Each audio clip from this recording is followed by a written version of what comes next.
if you, like me, are a creator or a fan of artists, creators, authors who have been paying attention to the march of GenAI and the narratives around it, then there's certain things you would have heard a lot of in the last few years. Often in the wake of accusations that GenAI technologies are based entirely on the theft of people's creations, you'll hear that actually this is just the way the world works now. Everyone's accepted it, and this is just how things are going to be going forwards. No one has a right to any IP, no one has a right to any copyright. AI firms can take whatever they like to use in any way they see fit. They'll say there's overwhelming support for this now because AI is the future, and creators just have to suck it up and deal with it. Well, we now finally have some evidence whether that's the case, because we've seen the publication of the results of the UK government consultation on how to approach copyright in the new era of AI technology. And the source for this information, beyond just the document itself, is Ed Newton-Rex, who you should be following if this is a topic that's of interest to you. Ed breaks down what the responses actually show, which is 95% of respondents say that GenAI companies should be paying for their training data. Bear in mind that this is what the law already says should be the case. If you want to use someone else's IP, you have to pay for it before you have that right, outside of certain specific fair use cases.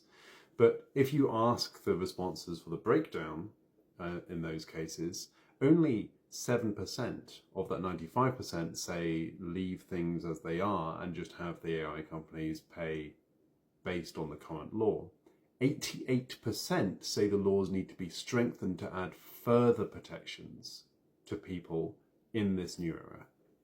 And bear in mind, this isn't a neutral consultation. This is what the government put out in order to test their own preferred approach, which was to water down protections and replace the current opt-in structure where people decide to license out their work to these companies if they see fit, with an opt-out structure in which everyone's work is free for use for any GenAI company that sees fit, unless they explicitly decide not to. Therefore, taking advantage of any creator who isn't plugged in enough or tech savvy enough to be saying, actually, no, I'd like some cash for people using my work. In all the responses, only 3.5% backed this new government approach. As Ed said, this is an overwhelming rejection of the government line and of the case that these pro-AI ideologues have been making, that everyone is suddenly on board with this mass illegal use of everyone's content to fuel the AI machines. Not only should the government be scrapping this attempt to just steamroll the rights of creators of every medium in order to fuel the profits of a few American-based companies, they should also be doing as the public asks, strengthening protections for those creators and holding the companies to account for the laws they have already broken.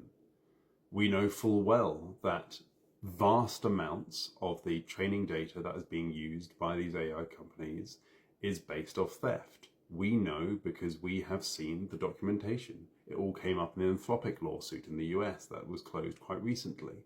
We know that they took enormous quantities of stolen work in order to use it for training data, all without the consent or compensation of the thousands of people they stole that work from. The UK government makes a big deal about the concept of rule of law and everyone being equal under the law, but when it comes down to it, it seems that they simply roll over and pretend their own laws do not exist if someone comes over from the United States with enough cash behind them.